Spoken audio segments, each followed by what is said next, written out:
Andrew Cherico here, joined by Dwayne Jones and Nick Williams for the Sons of UCF. We're currently outside of the Bounce House where the Sons of UCF covered spring from beginning to end. And throughout those weeks during spring, we used to get together and recap and debrief what we saw from highlight players, spotlight plays, and the biggest trends and takeaways that we had from the week. Dwayne, speaking about trends and takeaways, now that we've reached the end of spring camp, what are some of your biggest takeaways? Yeah, guys, the group that stood out to me the most was this defensive unit. New defensive coordinator Alex Grinch brought the fire every morning on the practice field, and this group had great performances right here in the Bounce House during those open spring practices. They're just working on building continuity before the fall rolls around. Building continuity is most certainly important. Nick, what did you see from the team during spring? Yeah, well, I love to see the running backs room work, and running backs coach Jimmy Beal was very uplifting, and his one non-negotiable was effort, and we were able to see that from every play from the running backs during spring camp. And they each had an explosiveness at every spring practice that Night Nation will hope to see going into the fall. Effort is most certainly important. It is interesting that we're going to hear from some guys who are no longer on the team talk about where they stood before entering the transfer portal. Andrew Cherico here with Dwayne Jones and Nick Williams for the Sons of UCF. We're in the Nicholson Fieldhouse where the Knights just wrapped up their first week of spring practice, where they threw on the pads on Friday, and they said the intensity was wrapping up a little bit. Dwayne, in the beginning of the week, you got to speak with Coach Frost, and he was talking about the establishment of the team and the mindset. What did you hear from Coach Frost? Yeah, guys, head coach Scott Frost told us there's a lot of excitement running through this team early on in the spring, but he said that they need to focus on setting a standard over these next few weeks, most importantly. He said all these positions and spots on the field are open, so he's expecting these guys to work hard for those hard-earned spots. And then, Dwayne, talk about the effort and the culture that Coach Frost wants to build. What is the mindset he wants to establish? They're working hard, and he's planning on setting a culture with this coaching staff as well. He said the mindset's everybody's been showing up with excitement and wanting and determination to work hard and earn their rightful spot as a starter on this team. And then, Nick, you had the opportunity to speak with offensive coordinator Steve Cooper, and he's also the coach of the tight ends on the team as well. Talk about the mindset and the philosophy that he's establishing for the team this year. Yeah, well, it's funny you bring up philosophy because that's what he got a degree in. And the philosophy going into this year is all about fundamentals. Fundamentally route running, fundamentally blocking, and most importantly, bringing the intensity to every practice. And Dwayne spoke a little bit about the mentality of Frost, and Cooper also buys into that mentality when it comes to winning. You hear a lot from the players and coaches all about this winning mentality that's been in the locker room this offseason. And then, Nick, Coach Cooper talks about this being a process. A team isn't going to be perfect, especially in the first week of spring practice. What's the process like, and how are they getting the training wheels off? Yeah, well, Cooper talked a lot about, especially with him being the tight ends coach, about how each tight end has their own unique abilities. He's going to be looking at every single guy individually and putting them perfectly into his scheme, and not only his scheme, but also Frost. So I'm excited to see how he's going to be able to unlock these guys' potentials. Then I had the opportunity to speak with defensive coordinator Alex Grinch, who is heavy on his defensive philosophy as well about establishing a work ethic and effort on each play. Coach Grinch said, it doesn't matter if you put in extra effort in one play or not. You need to have that effort in every single play. And he's going to see that effort throughout spring practice, and he's going to see which guys can earn a starting role on this team. Let's hear sights and sounds from week 1 of spring practice. Yeah, I think it's an absolute, massive challenge defensively. From there's nothing you don't see. There's nothing you can kind of, cross off and say, well, we're not going to have to handle, this adjustment or this formation or this type of play. It has a variation of just about everything, which as a defensive coach, you got two options. You either say, well, that's a frustration, or you can say, what a great opportunity for us. And so, by and large, I would say through the first 2 days, we've probably seen as much as anybody in the country from an offensive standpoint against us, which is an advantage. So you guys are feeding off each other's game plans? I think it's way too early. I mean, this is one of those instances right now where it's the initial install. We got very little in on defense. As much as I think they got a lot in on offense, Coach Frost probably tells you they got very little in on offense as well. So, still early in that regard. About UCF? Coach Grinch and Coach Frost being committed to the process, recruiting me hard, more than other coaches. Came here my sophomore year after I jumped in the portal, so I was already familiar with the place. I already liked it here. God got to wait for everybody. It wasn't my time then. It's my time now. Accomplished this season. We just want to win, I ain't gonna lie. When you win, everything come with it, so I just want to win. Whatever I need to do to win, I'm gonna do it. The thing you gotta do is communicate to them what the expectations are, and that's hard to do until you get out on the field. I mean, you can tell them to go hard, but there's different levels of that, right? And just it started early. When we'd been doing walkthroughs as offense all winter, and they were lively and up tempo, and we went out on the field and looked like we were going 2 miles an hour. So I don't know if that's habitual or not, but that's not our standard and not our expectation. So every time one of those comes up, we just got to communicate to them what we want and then hold them to that standard afterwards. Yep. I mean, we got to pick it up for sure. Like, it's new to it.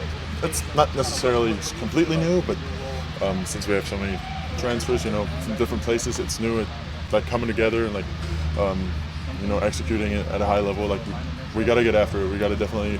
We have a couple practice to catch up to that standard, but we got to get rolling. I feel like everyone responded to him good. He's also on the younger side too, so that's a relationship there. I mean, y'all see the shoes he wears. He's hip. You know what I mean? So that was pretty good. It's easy like Coach Frost. Easy like him. Yeah, energy's good. I think the most important thing is getting the right effort and attitude. I know that's cliche, but we had that all winter. But it's a lot different when you are, talking about drawings and you're looking at film in meeting room with the time we have versus actually being on the grass and playing real football is very different. So working through those things, attitude and effort has been pretty solid. He brings a lot of energy to the room, so it's easy to keep it going with him around because just the way he coming in early as a freshman in January last year, just being able to get in the playbook, just watch from our older teammates, see what they're doing, just learn stuff. And now with Coach Frost, it's just I'm here now, and I'm starting to take on this leadership role, so it's here now. So. Nick, it's been a great first week of spring practice, but we need to remember it's only the first week, and it's a bunch of controversy going online and a bunch of overreactions. But one of the main questions of the entire offseason is, what's the quarterback position like? What's the competition looking like? What have you seen from the QB room? Yeah, well, we can't over-exaggerate any of the clips that are out there. A few deep balls get thrown and everybody goes crazy. This next person is up to be the next QB1. The competition is very, very steep this year, especially with Cam Fancher, Ja'Curry Brown, Dylan Risk. You also got guys like Taven Jackson. Few transfers, few returners. It's going to be a very interesting quarterback competition. A few standout guys to me have been Taven Jackson. We've been able to see him hit a few deep balls, but once again, there isn't much to go off of in the first week of spring practice. And you mentioned seeing guys being able to hit deep balls. Those clips are spreading all over social media, and people are making their first reactions based off of that. But there's people who have been on the field working with these guys who have given their comments on it as well. One of those receivers, Bradell Richardson, who was impressed, and other players were saying he was having a pretty good spring practice. What about the running back room? Yeah, Miles Montgomery, he's a name that stands out the most. We've been able to see him get a lot of touches, especially Jaden Nixon as well. They're kind of just going back and forth from these 3 days of spring practice, so we'll be able to see that kind of develop more this offseason. And then, Dwayne, back on the overarching narrative of Coach Frost being back for the first time in a long time for this spring, what have you seen, and what does his culture look like in the building of this team, knowing that each player is fighting for a roster spot? Yeah, Coach Frost has made it loud and clear that every spot on this roster is open, and these players are definitely fighting for it. These players have shown so much effort on the field, and he said he just wants them to get better as time goes on through these practices, and we're going to see how those positions eventually get determined. Similar like-minded coaches to Coach Frost want to see effort all over the field for these guys. And on my end, defensive coordinator Alex Grinch said the number one thing for him is the effort. He wants to see guys putting in 100% every play. Some of those guys have been safety Phillip Dunham and Malachi Lawrence on the defensive end as well. So those guys have been pressing, and he thinks those guys can take the next step, which is why we've been able to speak with them. But that's been it for the first week of spring practice. Overall, first great reviews, and we'll see you guys next time. We're Andrew Cherico, Nick Williams, and Dwayne Jones with your Sons of UCF Spring Practice Report. Dwayne Jones here with Andrew Cherico with the Sons of UCF after the second week of spring practice has been completed with UCF football. Andrew, the second week was topped off with a scrimmage between the offense and the defense, and we got to talk with Coach Mike Dawson and the Edge Room. Tell us more about how they felt about the scrimmage. I mean, it might be a little biased, Dwayne, but they said the defense won the scrimmage, especially the edge room. They said emerging leader on that D-line is Sincere Edwards, and they said he disrupted a lot of sets during the scrimmage. And transitioning to Coach Dawson, I mean, that guy is an effort-based guy. He wants 100% out of his players on every down, and that's what he's looking for this spring. He's not looking for the guy with the best technique, but he's looking for the guy who's going to put in effort every single play. So when they're in the season, they're having a long drive, it's a long third down, all the players are tired. Who's going to step up and make that play? And on the other end, speaking to players, we got to speak with Malachi Lawrence and Nigel Lee Kelly. And Dwayne, we need to remember, these are two guys, a part of a returning Knights team that doesn't have that many returners from last season. So they view themselves as leaders of this defensive room, and they want to lead UCF to be among the best defense in the Big 12. Let's hear from Coach Dawson and players. Yeah, it's great going against our offense. Just they're going to give you a bunch of different looks at a bunch of different things, whether it's different formations or plays or stacks or bunches or different alignments and things like that. So you have to be on it. You have to know ahead of time, hey, this is how we're going to adjust, because you can't predict maybe what the next thing is going to be. So you got to be you got to be coaching that ahead of time. I guess proactive instead of reactive coaching. Definitely, like that's our goal. Like we're not aiming at nothing less than that. Like we want to be aggressive. We want to lead the Big 12 in sacks. It's stuff like that. So just working on that, working on our pass rush, setting the edge, stuff like that. Getting sacks, rushing the edge, setting the edge, getting TFLs, getting a lot of sacks. That's what we coming to do this year. Dwayne, we also got to speak with one of the more unique units on this team, the special teams room, led by special teams coordinator Pete Alomar and kicker Grant Reddick. What did you learn about this team? What's so special about them? Yeah, Andrew, speaking to Coach Alomar and Grant Reddick, Alomar told us, this room is a little shorthanded, and he admitted that. They're looking to dive into the transfer portal, but they're not going to let that stop them from becoming one of the very best in the Big 12. And he also said about kicker Grant Reddick, he wants him to be an 85% kicker. He thinks if that can happen, he can be one of the best. He can have one of the best years of his career.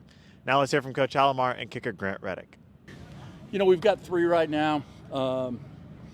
We've got Grant Reddick who kicked for us last year. We got two guys that Kevin Kerrigan and Michael Carter, who are in the program as punters. The big thing right now is find out what you've got. Okay, so we're getting a chance to work with them, find out where they're at right now, what's their potential, and then assess that, and then figure out how to make the best room.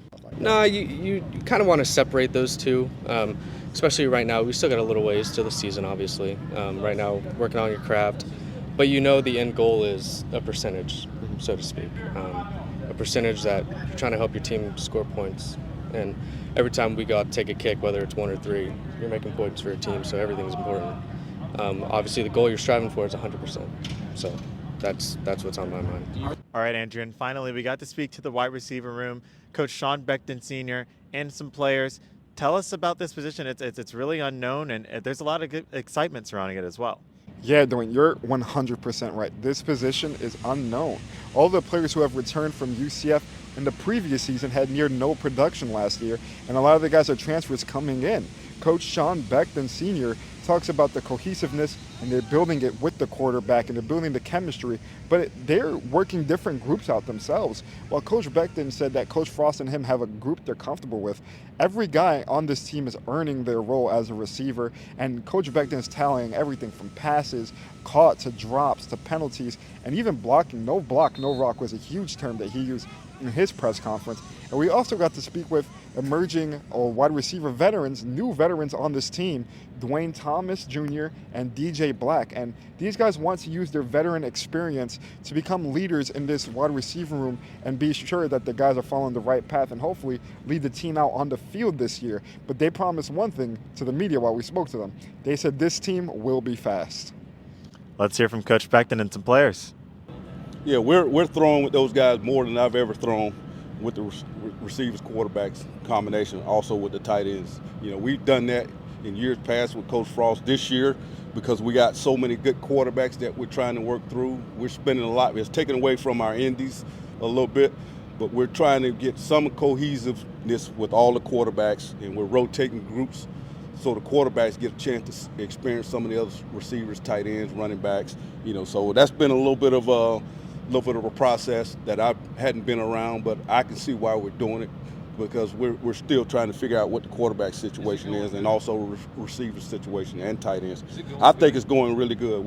We started out doing it day one and have picked up on it. You know, we've actually added a little bit more to it every single day we go out there, and I think that's helping us. I love it. I think we spread the ball perfectly. I think we can do everything. Like, we have the playmakers to do everything, and Coach Coop has like literally every play for every single receiver, every single play style, every running back, every receiver. So it's gonna be fun. Like, you're really gonna see it. How versatile it is. Like, everybody's got to do their job for it to work. You know, everybody's getting the ball. We've been pounding the ball, running it every single day. You know, getting good yards. The running backs been running the ball pretty hard. Receivers been getting down the field, getting open. Tight ends get the rock. Good pulls, good blocks. So like, it's just really open for everybody. All right, Andrew, tell me about a player that's really stood out to you so far in spring practice. Staying on the topic of wide receivers, I think we still need to discuss new transfer wide receiver Day Farmer. When speaking with Coach Beckton, he said he's been standing out during the spring practice. From all the social media clips I've seen and the clips I've been able to provide out on the practice field, I've seen the exact thing that Coach Beckton is talking about. His hands are sure, his speed is off the charts, and he's just as good as a route runner as any other veteran on that wide receiver locker room. So be sure to keep an eye out for Day Farmer come the fall. For me, it's got to be Miles Montgomery, the running back. I think he's got really big shoes to fill, obviously, since R.J. Harvey is no longer here. But I think he's going to have a big role in the fall with this offense. He's gotten raving reviews from everybody on the team, so I cannot wait to see more of him in spring practice. But you know we cannot end without talking about the quarterback room. Andrew, tell us what you've seen. The biggest controversy and competition on this current team right now. I would say we learned a little bit more this week than we knew last week about these current quarterbacks.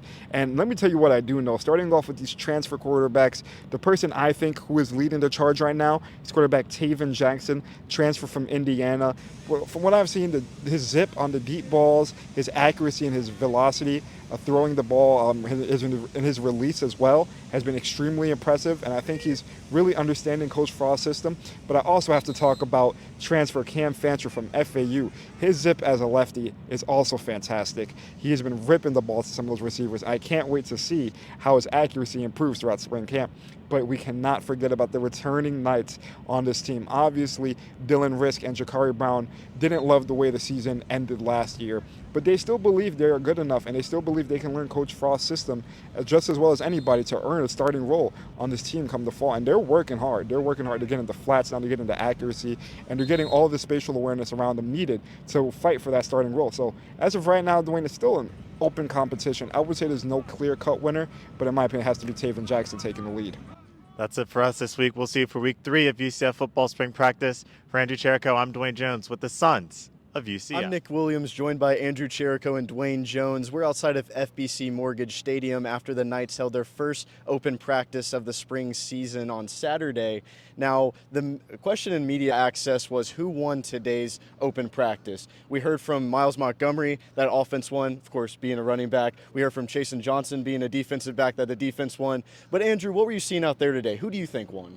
I mean, from my observation, it's obvious that the defense stole the show in the first open practice for UCF. We saw a pick 6 from linebacker Andrew Harris. We saw big hard hits from safety Phillip Dunham. And we saw the DB room consistently winning the 50-50 ball with the pick from Nicholas Antoine and the many deflections from Chasen Johnson. Now, Coach Frost says he saw the effort today, but now he just wants to see it consistently on the practice field. Let's hear from Coach Frost and players and get some sounds and sights from the field. You know, I think, honestly, anytime you're installing new systems on both sides, you know, speed to the ball and effort overcomes a lot on defense. And if an offense isn't ready to execute perfectly with speed, defense usually wins early on. We've had some good battles on the field, but for the most part, I thought the D came more ready to play and played with a better tempo and pace today, and that was the difference. Yeah, you know, at first, you know, everyone's all hype, energetic. There's really not many words you need to say just because it's not really tough right now. But we had a practice the other day where it was super hot outside, and Coach pushed us the most we've been pushed ever since we've been here. He showed all the stats, and everyone grew. I feel like leadership-wise, there hasn't really been a time where you just had to just, come on, guys, lock in. It's kind of just like understood at this point. You know, of course, you got some people who just need a little extra push, and that's okay, right? But, I mean, for the most part, everyone's been good at it. Practice is different. Like, we practice hard and long. So I feel like instead of like the little short periods, like we're gonna have more in-game scenarios and just it translates to the game more. How does that work for you? It works real good. I feel like I can just like it's just gonna translate to the game so easy. Like if we're Coach Grinch, he said, how is that different from the game? If you're practicing how you play, how is it different from the game? So I feel like that's how it translates for me. Yeah, Nick, enough about this defense. Let's talk about the offense, especially this quarterback room. Still a huge question mark and still so much unknown. What have you learned? We learned on Saturday that Frost still has yet to see a leader emerge. We're expected to see a leader kind of come out of the shadows when it comes to late spring going into summer. But Dwayne, what did you see from the quarterbacks today? Yeah, guys, it was a really up and down day for this quarterback group. We saw incompletions, interceptions, good passes, and good catches too. So right now, I would just frame it as a big question mark for this quarterback group. But Nick, you got to speak to all 4 quarterbacks and quarterback coach Mackenzie Milton on Thursday. What did you hear? We got to hear that Mackenzie Milton is showing game film of himself to each quarterback to prove what it's like to be under Frost's offense. And on top of that, you got Dylan Risk, who came off a great game against Arizona last season. That stuck in his head. Ja'Curry Brown thinks that he's the guy, wants to show the fans what he's made of. You got guys like Taven Jackson, who has pure athleticism, came from Indiana, and guys like Cam Fancher, who believes he's a field general and he wants to be used under any role under Frost's offense. Let's hear from each one of the guys on how competitive it is to be in this quarterback room. You know, I just think the biggest thing is, you know, I'm no longer a player, and that's something I've had to learn over the last couple of years. Is, you know, I'm not a peer to these guys. I'm a coach. While there's still a lot of commonality just in terms of, you know, things you might watch or listen to and things like that, is at the end of the day, it's a player-coach relationship, but I want these guys to see me as like a big brother, someone they can confide in and things like that. And then just approach, you know, it's the same, you know. I tell these guys every day, just be your best, and it's the same for me. I just want to be the best I can possibly, best I can be. I appreciate it. Just being our best every day. That's the standard. I mean, all of us are really just competing, taking it one day at a time, and you know, like I said, the whole room, top to bottom, you know, we all can spin it, we all can create, we all can make plays. Now it's just about being consistent day in and day out and trying to take a step every day. Yeah, it's been a great competition. You know, all 4. This is probably this has been the greatest quarterback room I've been in since I've been in college. We all are really talented. We compete every single day. We make each other better. So I love this quarterback room. We're all really good. We're all really close. So it's going well. Yeah. For me, it's like being more consistent and like making a throw. Like, because I can make all the throws in the book. I know that. I believe that. But it's more or less taking every play, every rep, like it's a game rep, and just stacking days on top of each other for sure. Because I know, like, I'm the best in the nation. That's how I feel. But I just got to go show that to you guys and everybody else. You know? Oh, it's great competition. It's healthy competition. You know, everyone wants to be the guy, and fairly, like that's what we signed up for. It's great competition. Everyone gets the same amount of reps in spring ball, and you know we'll see you know who comes out with it. But it's healthy competition. Now, Andrew, there's a group that we haven't spoken much on this spring, which is the DT room. What have you seen out there this past week with the DTs? I mean, just observing at the open practice, we saw some holes being opened up and some holes being closed really quickly. Speaking with the running backs, and they were getting touchdowns, but they were also getting a bunch of run stops as well. Yeah, Miles Montgomery spoke on Saturday about how he was having a field day, how each running back was having a field day getting in the end zone. But Dwayne, you spoke on Tuesday to defensive tackles coach Kenny Martin as well as some DTs. What were you hearing from them? Yeah, guys, defensive tackle coach Kenny Martin told us on Tuesday that this squad is still a far away from where they need to be, and he's trying to get them there before fall runs around. Good news for this group, though. John Walker is returning off injury this year, and he told us that he's elated and is ready to get back on the field. But yeah, this group is going to be hard getting them where they need to be. But Coach Kenny Martin told us that he's expecting to see some All-Americans by the time the fall runs around. Let's hear what they have to say. And so, again, like I told you guys, man, I was blessed to have those guys all my years here. So right now, man, I'm excited, man, that I get a clean slate, that I get the chance to start over and really show guys, man, that I can truly develop these guys, right? What I want these guys to be known as is guys that are violent at the point of attack, right? I told these guys, man, when we was out there, this is the only sport that you can be violent and not get in trouble. You know what I mean? This is the only sport that you can come and punch somebody, choke somebody out, and not get in. Man, all violence will solve all your issues. So again, I want us to be known as a violent group, a group that gets to the ball, right? And a group that's respected. Okay, when guys run the ball, they better go to the perimeter, right? That's the expectation for us, man. We want to be physical up front, locking things out, and being disruptive, even in the pass rush. I want to be able to knock stuff back, penetrate, and affect the quarterback, right? A lot of people want to let's put defensive ends in there. No, sir. No, sir. We're going to push that pocket inside, and we got to prove that here. No, I feel really good. You know, I've been working my tail off, you know, in the training room, in the weight room, just really getting back to my groove, and I feel really good. I'm just listening. I'm just waiting for the protocol, so I'm just going through protocol right now. But I'm ready to roll. All right, guys, that kind of puts a bow on week 3 of spring practice for these UCF Knights. Let's talk about some players that have really stood out. For me personally, Andrew Harris, he finished the open practice with a pick 6, a big one at that, and it was a big day overall for this defensive back rooms. What about you guys? I was able to see Paul Rubel, one of the big fellas out there, being responsible for opening up those holes for the running backs. And during the O-line drills, I mean, he was pure dominant. What about you, Andrew? I've seen 2 guys stand out. I'm taking 2. I'm taking Dylan Wade and Kylan Fox, the tight end room. 2 versatile receiving tight ends. They were running routes all over the field, making crucial run blocks, and catching every ball that came their way. I expect them to be a big part of Frost's offense in the fall. Well, the Knights will be back in action on Tuesday at the practice fields and back at FBC Mortgage Stadium next Friday for another open practice. For Andrew Cherico, Dwayne Jones, I'm Nick Williams for the Sons of Andrew UCF. Cherico here, joined by Dwayne Jones and Nick Williams for the Sons of UCF. We're outside of the Garvey Center, adjacent from the Bounce House, where the final open practice of spring camp happened under the Friday night lights. And guys, there was a week full of stories and a week full of events unfolding. But the number one event of the week is reports of quarterback Dylan Risk entering the transfer portal once it opens. Guys, we know it's going to be a big competition and a lot on the line, but we didn't expect it to happen this soon. What did you think, Dwayne? Yeah, Andrew, I think you're right. I think it was the timing that really caught people off guard with him entering the transfer portal, and especially with the portal opening so soon. But we saw him on Saturday with the first open practice, so some really bad passes, some interceptions as well. I think he finally realized just how tight this quarterback competition is and finally decided to put his name in the portal. Guys, it was a little awkward seeing the quarterback's rooms come on Thursday. He wasn't present. Nick, what did you see? You've been speaking with the quarterback room. Yeah, I mean, it definitely was awkward to see that, Andrew, but the pressure was on whenever you're one of 4 quarterbacks that have already started a collegiate football game. It definitely can put pressure on you. The timeliness was definitely a surprise to not only fans but players as well. Miles Montgomery, running back, he even spoke to us about how just for him it was a surprise too. Yeah, best of luck to Dylan Risk and his decision to enter the transfer portal. But back to the open practice, the final open practice of spring. Lots of big action, lots of big events. So much even action that quarterback Cam Fancher could have gotten hurt during a play where we saw his finger bandaged up. And we hope it's okay, but he might not be able to throw for the next week. Dwayne, what did you see from the open practice? Yeah, his hand kind of banged something, and we saw him leave the field temporarily, but he came back with it bandaged up. But overall, guys, this was a very exciting day for everybody who watched this practice. We saw some good 7-on-7, some good passes, good catches, some great defense as well. I think overall it was a great practice for this team.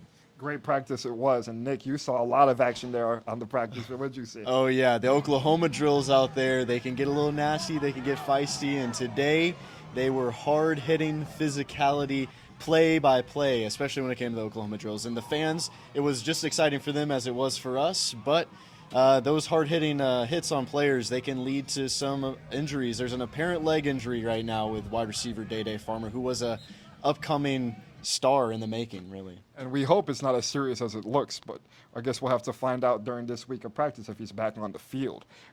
Going back to you, Dwayne, we spoke with the offensive line coach, Sean Clark, and the offensive line room after the spring practice. What did you hear from them? Yeah, guys, Coach Clark told us that this O-line still has a little long way to go before they get to fall, but overall he thinks they're trending in the right direction. And he also told us that this team's got some juice and a lot of energy, and they're trending forward.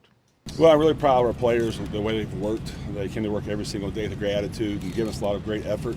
Again, we have to improve on our execution part of everything. But again, our goal is to get to 5, 7, 8 kids going to play. And we haven't set a depth chart yet. So we've been rolling guys in. We have a green, a yellow, and a gold group. And we're going to make sure we get the best 5 come August. The good thing is we have a lot of time before our first game. So those kids will keep improving. Well, we go fast, real fast. So that's our big thing. And, if we're going to make a mistake, we're going to go fast. And, I think that's his motto. And if we do that, then I think we're going to be able to move the ball really, really well. And we got Florida guys, we got speed. We just got to keep going fast, and everything will fall into place. Like I said earlier, it's about the next play mentality. You know, things are going to happen, so you just got to learn how to move forward and just learn how to play with the guys around you, knowing how to, when you get reps with certain people, to understand how they may like a chip or may like a double team. It makes a difference when you're playing, for sure. My last season, man, I was just trying to play my best game. Like I said, it's a different kind of offense right now, which I love it. And my biggest thing is just being able to get my playing time and be there for my guys, man. It's not just about me. It's more about the whole team. And whatever happens, man. It's a story that's going to write itself, sorry. It's a story that's going to write itself. So I'm just excited for the season, man. Whatever's going to happen is going to happen. I'm just ready for it. Well, guys, these O-linemen are adjusting to the fast Scott Frost offense. So far, they say they like playing fast, and fast they will play. You guys know who else is playing fast? This running back room. UCF Fast is supposed to be back. Nick, you spoke to UCF running back coach Jimmy Beal, and you spoke to running backs Miles Montgomery and Jaden Nixon. What did you learn from those guys? Yeah, well, they're adapting to Scott Frost's UC Fast offense very quickly, and Coach Jimmy Beal is an uplifting, upbeat guy who's bringing them together where they're starting to have that kind of brotherhood. You got Miles Montgomery, who is just a hard-nosed runner. You got Jaden Nixon, who is an all-rounded running back, as well as Stacey Gage, who's breaking through tackles, running through guys, causing absolute mayhem. And then number 35, AG, as they like to call him, who's an up-and-coming running back. But let's hear more about the brotherhood that these running backs are having in the running back room. Yeah, it's a trust, brotherhood, determination. You know what I mean? But also you can see to be determined. You know what I mean? And it starts with trust. Our guys, I mean, we have to believe from the first guy to the second guy to the third guy that guy is able to be a guy in the program that's going to make a play. I tell my guys to go hard every single play, and they need to have that trust that their brother is going to be able to come in the next play and do whatever he has to do. And we determine not to fail. To me, he told you about how to be determined. It's just you just got to be able to trust each other, right? You know, again, he talked about how he wants us all to go hard every single time, and you have to trust that the guy behind you, you know, is going to be all right. Little freshman behind you, he's going to be all right. You don't have to worry about, oh man, I got to hurry up, get back in. No, take a breath. He got it. So yeah. I feel like we can all like just goof around and be us.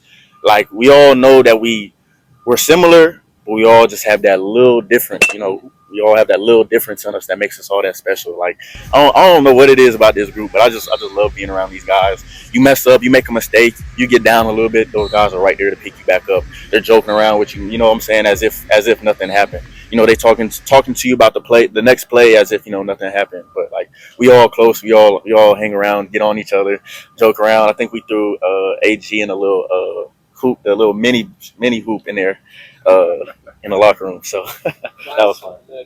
Brotherhood will play a big part in Scott Frost's culture he's building his second time here at UCF. And although spring camp is ending soon, the culture building doesn't end in spring, guys. But some interesting questions coming up for this last week of spring camp.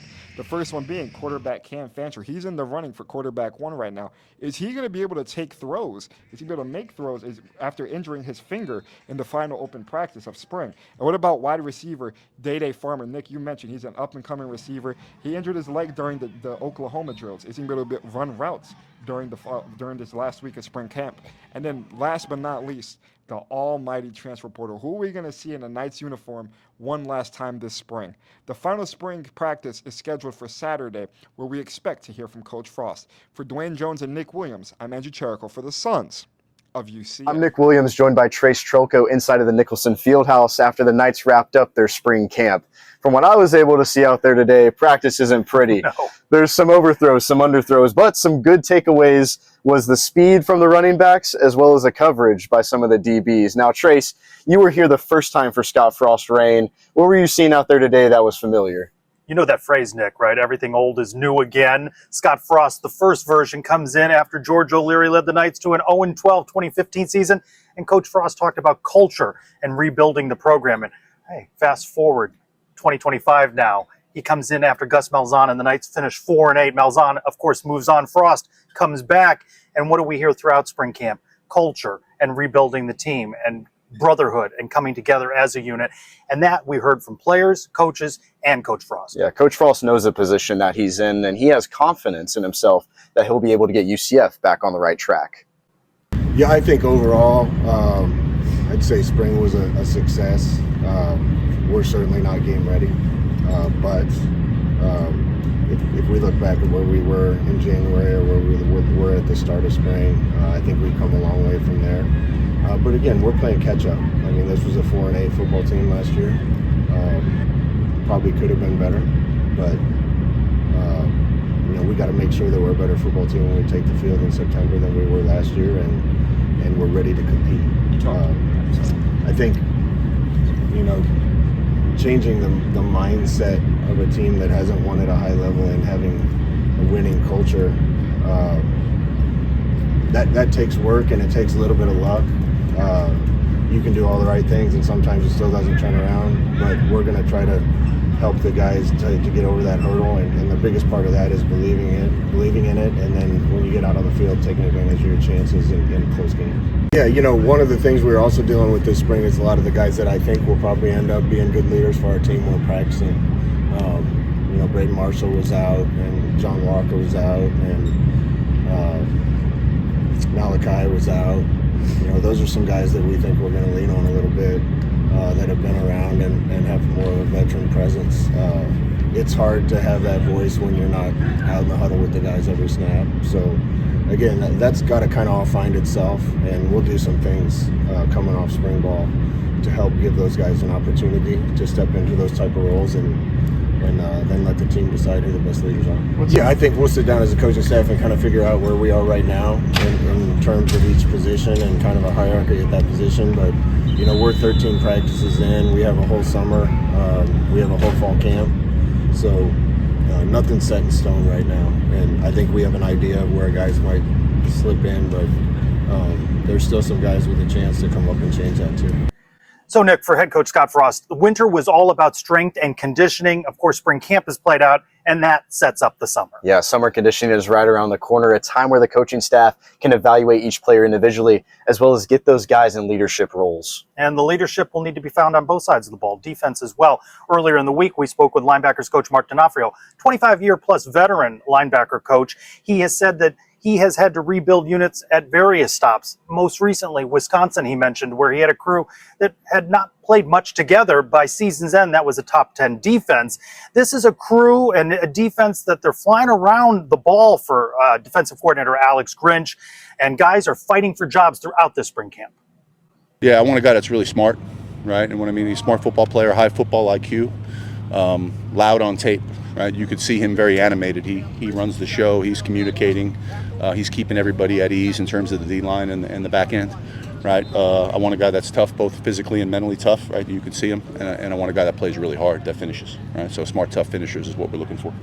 You can see it getting better every day. I can say, like, each day we going out there, like, man, we getting closer. We getting closer and closer together as a unit. Like today, it was a great practice. We was out there flying around. I could just feel the energy, and that's coming together as brothers in one defensive unit. Speaking with Coach D'Onofrio, he's really instilled that. Like, I know a lot of times, especially in the past, I really prided myself on my ability to slip, get out the way, avoid. But Coach D's really emphasized just bringing that physicality to the game, and not only on just tackles, but really block destruction and just how you go about your demeanor, your body language in the game we call football, the game we love.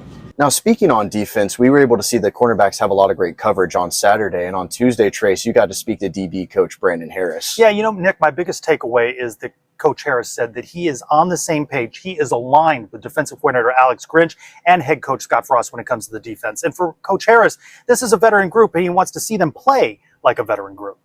No, not at all. Not at all.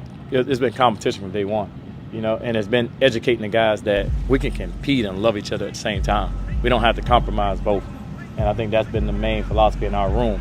Like, we celebrate each other's success, but I'm competing knowing that I want to win the job. And if there's a guy in that room and in that seat that don't want to win the job, then you're probably in the wrong room. But at the same time, me doing what I'm supposed to do, it doesn't affect me to root against somebody else. So we're a family and we're very, very close. So they understand they need to be supportive of each other, although we are competing.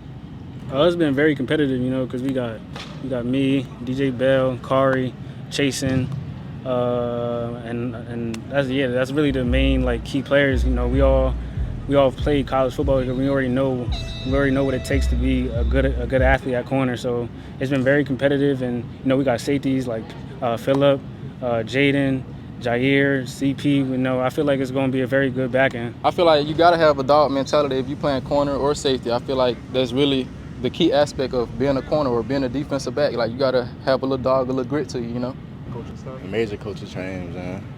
Major coaching change. I feel like the team is way closer. We got better energy in the building. I feel like everybody want to be in the building. Don't want to leave early. Like, we can sit in the locker room, talk after practice, listen to music. It's just, the vibe is just way different. Everybody want to play for Coach Frost. Like, he's the type of coach that you want to go give your all to, because he's going to give us his all. So, yeah. Now, Trace, let's address the elephant in the room here, the quarterbacks. How about when spring camp began, there was Dylan Risk and Ja'Cory Brown holdovers from last season, and incoming Cam Fancher, Taven Jackson. Dylan Risk, of course, entering the transfer portal. Cam Fancher busted up his fingers, so spring camp concludes with reps going between Taven Jackson and Ja'Cory Brown.